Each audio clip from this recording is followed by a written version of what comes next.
The future of Live Good. Tignan niyo po kung ano naghihintay sa atin sa Live Good. Sususugan pa natin bakit talagang puputok ang bawat isa sa atin. One day, we have big warehouse from different countries, no, na potential country. Magkakaroon tayo niyan. Of course, magsisimula lang sa maliit, pero time will come, napakalaki po niyan. Nakikita niyo ba yan? Ako nakikita ko yan eh. Nagsimula din naman ang mga yan, maliliit lang eh. Sila Amazon, sila Costco, sila SNR, sila Landers.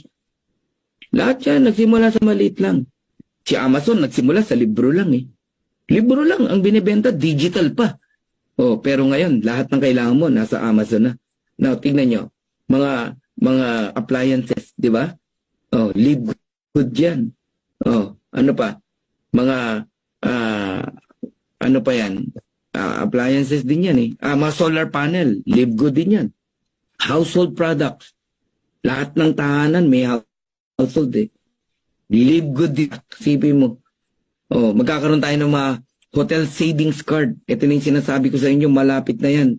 Eh, yung mga ibang kabataan nga natin, na-apply na yung reward ni Upline Jessie Garcia. Sipin mo sila, Coach Martinel, Coach Janet, nag-book sa isang hotel, 3 nights. Tama, 3 nights, no? Ang binayaran nila, 2,000 pesos lang. 3 nights.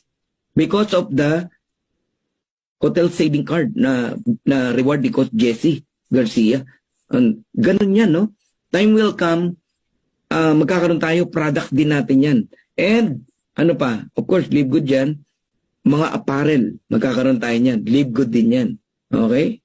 Mga sport products, gadget, Live Good din yan. Magkakaroon tayo lahat yan. And, airline tickets, magkakaroon din tayo yan. Live Good din yan. So, isang araw, produkto natin yan. Ang ginawa ni Ben, bumili ng maraming airlines ticket.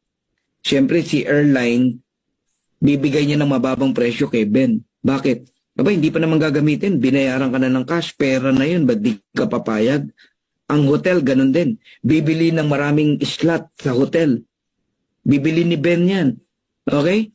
Discount card yan. Ang gagawin naman ng affiliate member, bibili natin yan. Kasi products yan na anytime pwede mong gamitin. Hotel, airline, nakakabaliw po talaga. Kaya puputok talaga ang Live Good eh. Okay? Yan ang future ng Live Good. Maniwala po kayo.